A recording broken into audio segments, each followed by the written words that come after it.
श्री स्वामी समर्थ. गुरुचरित्र पारायण काळात काय खावे व काय खाऊ नये याचे नियम. पारायण काळात 7 दिवस खालील जे काही पदार्थ आहेत ते तुम्ही खाऊ शकतात. एक धान्य गहू खावे आणि गव्हाची चपाती आपल्याला खायची आहेत. पालेभाज्या खाऊ शकतात, ज्यात लाल माठ, हिरवा माठ, राजगिरा, पालक, करडई, कोथिंबीर आणि कढीपत्ता.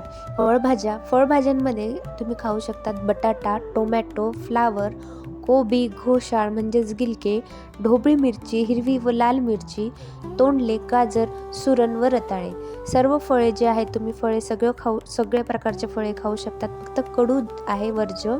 तेलामध्ये तेल, सूर्यफूल व करडई तेल तुम्ही वापरू शकता. शेंगदाणा तेल, सोयाबीन तेल वापरू नये. मसाल्यामध्ये हळद, लाल मिरची, जिरे खाऊ शकतात.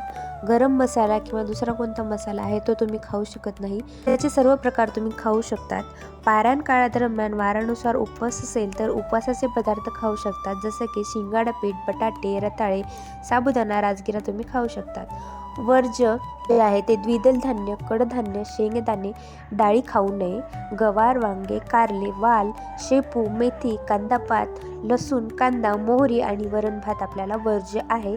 चहा, कॉफी घेऊ शकतात. पित्तकारक पदार्थ, वातकारक भाज्या, बाहेरचे पदार्थ, मैदा खाऊ नये. श्री स्वामी समर्थ.